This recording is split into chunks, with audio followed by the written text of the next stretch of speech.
আল্লাহ তাআলা বলেন, কারো কোনো নাম ধাম তো ছিল না, পৃথিবীর কেউ জানতো না। আমি আল্লাহ আমার ফয়সালাতে যাকে যেভাবে বন্টন করার আমি বন্টন করেছি, আমি বন্টন করেছি। এজন্য ভাই আমার, বন্ধু আমার, দোস্ত আমার, বাস্তবতা এটাই। আল্লাহকে পেয়ে পথ হারাইলে দুর্ভাগ্য। মুহাম্মদ সাল্লাল্লাহু আলাইহি সাল্লামের মতো রাসূল পেয়ে পথ হারাইলে দুর্ভাগ্য। কোরআনের মতো কিতাব পেয়ে পথ হারাইয়ে গেলে দুর্ভাগ্য। ইসলামের মতো দৌলত পেয়ে কেন আমরা নষ্ট হব? কেন আমরা বিপথে চলে যাব? এই চারটি নিয়ামত যার কাছে আছে, সে কেন কাফেরের অনুসরণ করবে?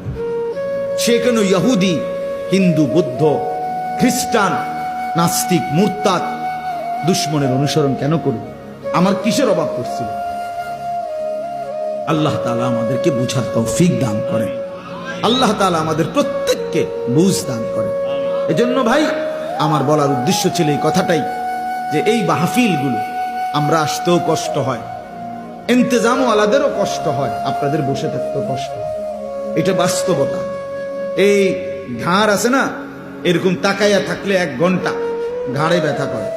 আমিও তো অনেকের বড় বড় আলেমদের বয়ান শুনি, তখন তো আমারও বুঝি যে এরকম যে একটানা তাকায় থাকলে কষ্ট আছে, ঘাড়ের মধ্যে কি লাগে, কষ্ট লাগে, ব্যথা লাগে।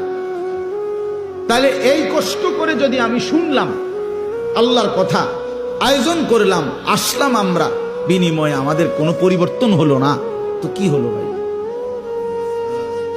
হলোটা কি? তুমি যুবক তোমার মতোই রয়ে গেলা বছরের পর বছর, তো আল্লাহর কোরআন তোমার উপরে কি প্রভাব ফেললো? এই ওয়াজ, এই নসিহত তোমার মধ্যে কোনো পরিবর্তন আনলো না।